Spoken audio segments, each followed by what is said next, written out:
Donc, comme Jean-Pierre nous l'a bien décrit, Jérusalem est derrière nous, et puis on a le lieu où on avait le temple auparavant. Maintenant, c'est les musulmans qui ont pris la place, là, pour l'ironie du sort.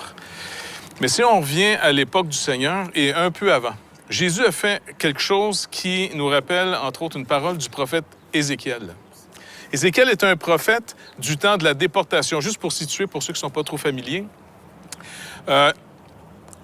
Israël, finalement, avait vécu du roi David jusqu'à sa déportation, une période où est-ce que son royaume était divisé en deux. Il y a eu ce qu'on appelle Israël, ça c'était les tribus du Nord, et vous avez après ça le royaume du Sud qui s'appelait Juda. Il y avait une tension entre les deux royaumes, si on peut dire, pendant plusieurs centaines d'années. Mais le problème des deux, c'est qu'ils se détournaient toujours du Seigneur pour s'attacher aux moyens que le Seigneur avait donnés pour le connaître. Si vous oubliez le but d'une chose, vous allez faire du moyen le but. Alors, ils ont fait du moyen le but. Maintenant, Dieu avait rendu manifeste sa présence à Jérusalem. Et il avait donc fait reposer sa gloire, son nom, dans le temple de Jérusalem. Salomon, fils de David, roi d'Israël, avait fait bâtir un temple vraiment... il paraît qu'il était magnifique, le temple. Et pour être sûr que Dieu l'inaugurait, alors, quand ils l'ont consacré, il y a eu une manifestation comme une colonne de feu, de fumée, qui a rempli le temple, au point que ceux qui étaient dedans devaient tous sortir.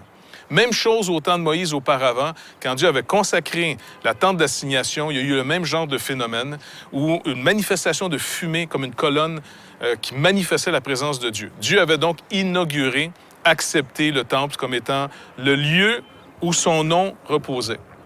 Au point que, quand on priait dans la direction de ce temple. Ce que les musulmans ont repris avec la Mecque, par exemple. Donc, on priait dans la direction du temple.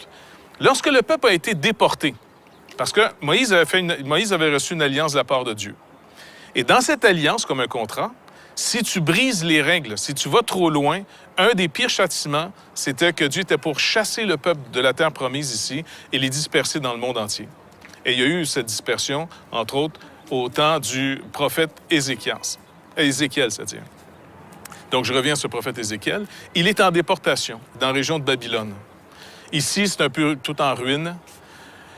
Et il y a une vision. Et sa vision est vraiment intéressante parce qu'elle rappelle d'abord la promesse de Dieu, que Dieu ferait d'Israël son peuple, et lui serait leur Dieu. Mais il dit, « Mais pour ceux dont le cœur se plaît à leurs idoles, et à leurs abominations, je ferai retomber leurs œuvres sur leur tête, dit le Seigneur. » Ça, c'était le châtiment pour ceux qui se confient dans autre chose pour être sauvés que Dieu. Donc, ça se trouve, si vous voulez le lire dans vos Bibles, Ézéchiel au chapitre 11, verset 21. Regardez bien ce qui est arrivé ici à partir du verset 22. Verset 22 il nous est dit,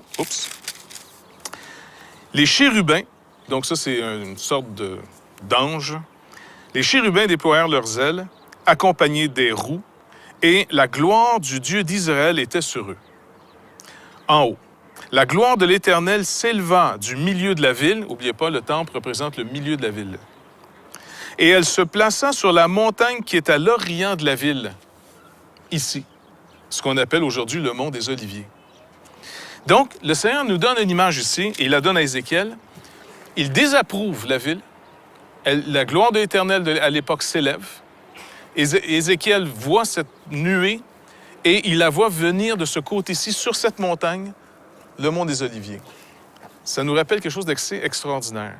Jésus, lorsqu'il est entré à Jérusalem, vous vous rappelez finalement quand la foule l'a reçu, Hosanna, béni soit celui qui vient au nom du Seigneur. Et là, les autorités religieuses commencent à vraiment s'énerver et dire finalement au Seigneur, pour aux disciples, faites-les taire.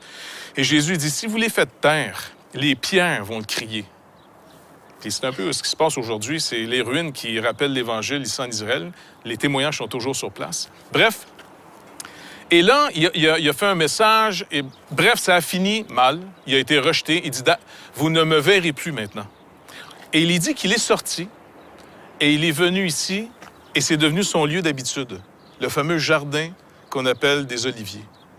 Et c'est pour ça que Judas savait exactement où le trouver lorsqu'il a été chercher des hommes, lorsqu'il a vendu Jésus.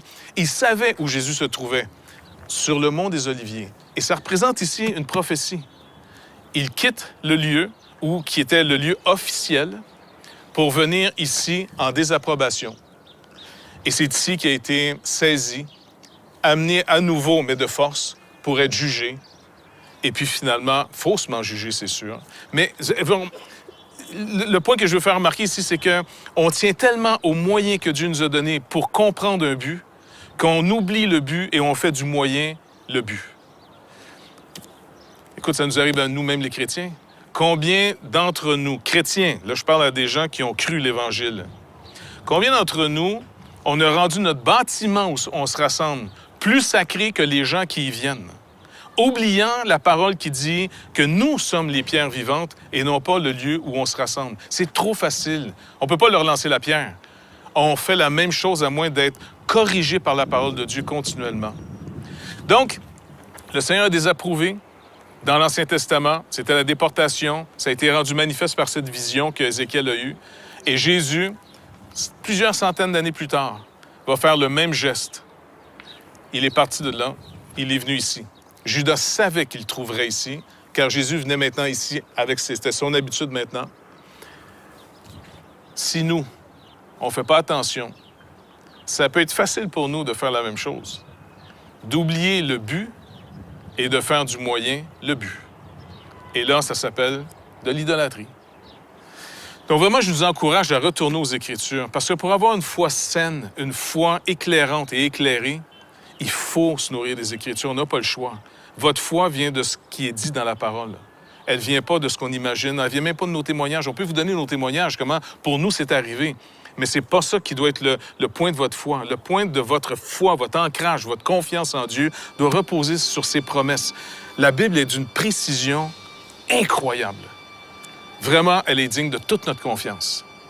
Je vais vous laisser avec François qui va nous expliquer maintenant comment on peut venir à ce Dieu qui aussi peut s'appeler fidèle et véritable.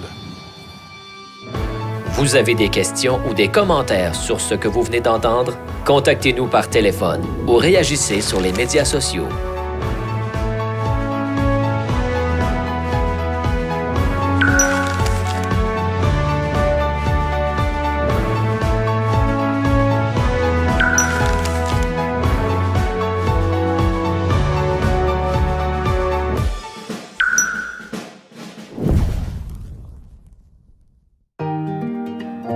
L'heure de la bonne nouvelle vous invite à participer à l'un des nombreux déjeuners de l'espoir. Ces déjeuners ont lieu dans plusieurs restaurants réputés de la province et vous sont offerts gratuitement. Pour connaître les détails concernant l'endroit, la date et l'heure pour votre région, composez le numéro sans frais 1-866-509-1319.